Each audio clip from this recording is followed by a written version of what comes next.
My experiment in this unit was to create an immersive and stylistic end credits to a short VFX film that represents the content within the film.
I was inspired by films such as Black Panther, Pixels, and mainly Pokemon Detective Pikachu.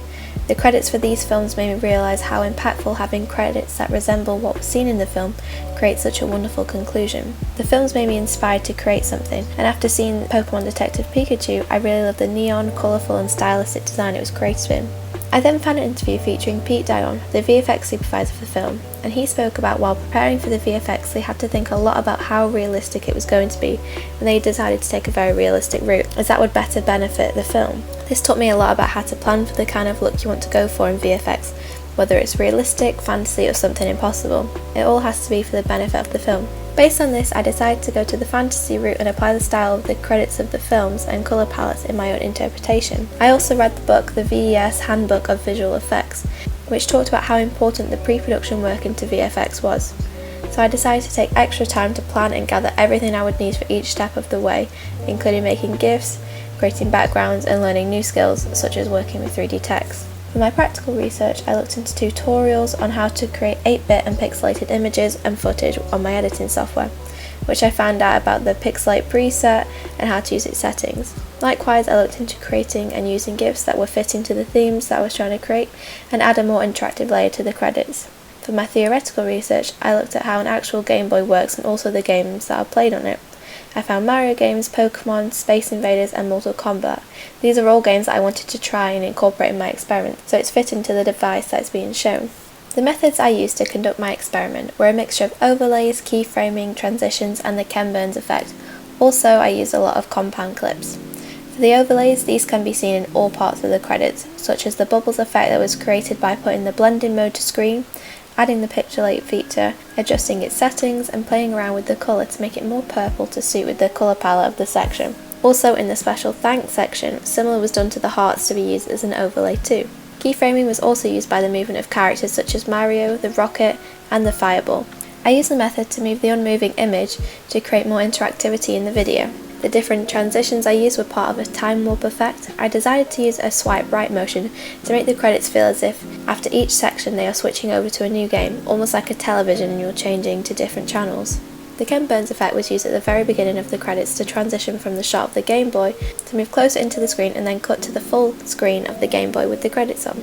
I also had to use a lot of compound clips where I had to group everything together that was in one section so that I was able to change something such as sizing or colour and that I would be able to affect everything rather than just one item. This also helped for when I needed to add transitions, as I'd need all items to be grouped together so that I could apply the transition rather than all of them separately.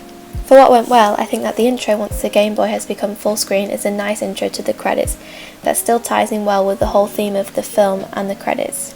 I use a title preset that resembles the drop down of a game menu, and to make it look as if the credits option was selected, I copied the text and put a glow effect around it, and then used a cross dissolve transition to make it appear that the text was glowing from being selected, which helped move on to the main part of the credits, where I then used a time warp transition effect, which I also think well, as it helps to start the credits off in a dreamy, unrealistic world style that continues on throughout. I think that the changing colour clouds also worked really well. I was able to completely manipulate the original footage and turn it into a pastel Game Boy vibe by using a keyer to remove the blue sky, then add a pixelate effect to turn the clouds pixelated, I then went into the colour board to change the hues and saturation of the colours and added a keyframe at parts of the video and sped it up to make the clouds change colour like a pastel rainbow. I think that the use of 3D text rather than plain white 2D text with the same font worked well in matching closer to the look I was trying to achieve. It felt more interactive that way, as it was brought to the foreground of the image by using the glow effect and turn its blur amount up while keeping the radius to a minimum, and the drop shadow effect too, in the case of the AD's credit, to try and make it clearer to read due to the transparent soap bubble 3D text that was used. I was able to change the text for every section to make it more fitting in terms of the texture, pattern, colour and sizing that was used. Likewise, I think that the added red fighter in the sound credit scene worked well, as I scaled him down to fit into the scene and stand on the podium. I also played with the saturation and exposure and lowered the highlights so he closer resembled the colours and lighting in the set. Although the effect with the text for the AD's credit looks really nice within the theme of that section, it is a little difficult to read, so I don't think that part worked too well. Especially when the rocket flies through, even though it is underneath the title, it doesn't appear to be and contributes to the difficulty reading. I don't think that the fireball worked well in the sound credit section, as the way I keyframed it was in just one curve, but it looked very basic and it would have worked a lot better if I had flipped the item around and it came from the red fighter down to the lower one. Also, in the way of physics, this would have made more sense for it to travel that way. Also, I don't think that the ending of just the end worked very well. I did try and match it with the same background to tie in with the original game look and add the tight writing text effect, but it didn't work very well with the rest of the video, which I tried to make more stylish. It was very plain and the ending tone of the video was nowhere near as fun or interesting as the rest.